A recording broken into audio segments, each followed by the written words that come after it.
అదే RTV app వార్తల్ని క్షణాల్లో చదివే అవకాశం ఉంటుంది. ఒక న్యూస్ పేపర్, ఒక టెలివిజన్ ఛానల్ మీ చేతుల్లో ఎప్పుడూ ఉంటాయి. 60,000 లోన్ తీసుకొని మళ్ళీ ఇంట్రెస్ట్ అంతా మొత్తం కలుపుకుంటే ఒక 90,000 అయింది అనుకోండి.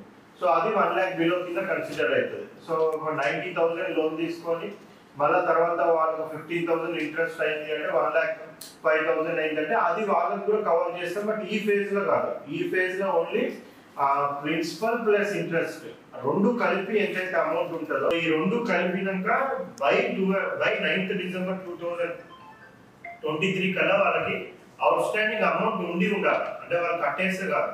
సో వాళ్ళకి లోన్ పెండింగ్ ఉంది, out standing amount some 90,000 99,000 60,000 total add చేస్తే ఎంత అమౌంట్ అయితే వాళ్ళకి ఉంటుందో అంత అమౌంట్ కూడా వాళ్ళకి లోన్ వేవర్ కింద ఇప్పుడు ఈ ఫేజ్ లో అంటే ఈ రోజు స్టార్ట్ అయ్యే దాంట్లో వాళ్ళకి లోన్ వేవర్ అనేది జరుగుతుంది. మళ్ళీ సబ్సిక్వెంట్ గా కమింగ్ డేస్ లో మనం చేసేది ఏంటంటే 1 lakh అబౌవ్ ఉన్న వాళ్ళకి కూడా, సో 2 lakhs బిలో తీసుకున్న వాళ్ళందరికీ కూడా ఈ లోన్ మనకి ఎలిజిబిలిటీ ఆనరబుల్ సీఎం గారు ఈ ప్రోగ్రామ్ ని ఇనాగ్రేట్ చేయబోతా ఉన్నారు.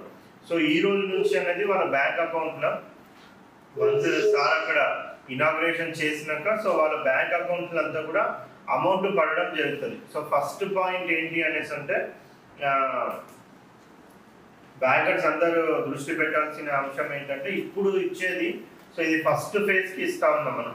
సో ఈ ఫస్ట్ ఫేజ్ లో ఓన్లీ 1 lakh వరకు ఎవరికైతే అవుట్ స్టాండింగ్ అమౌంట్ ఉందో సో వాళ్ళకి మాత్రమే ఈ రోజు నుంచి వచ్చేది వాళ్ళకి మాత్రమే ఒక 2-3 days లో మొత్తం ప్రాసెస్ కంప్లీట్ చేయాలనేసి పెట్టుకున్నాం. మనకు టోటల్ గా 15th August వరకు కూడా మొత్తం 2 lakhs వరకు ఎవరైతే అవుట్ స్టాండింగ్ అమౌంట్ ఉందో వాళ్ళందరికీ కూడా క్లియర్ చేయాలనేసి ప్రభుత్వం టార్గెట్ గా పెట్టుకున్నారు. మరిన్ని వీడియోస్ కోసం ఛానల్ ని సబ్స్క్రైబ్ చేయండి, లేటెస్ట్ అప్డేట్స్ కోసం వాట్సాప్ ఛానల్ ని ఫాలో చేయండి అండ్ లింక్ డిస్క్రిప్షన్ లో ఉంది.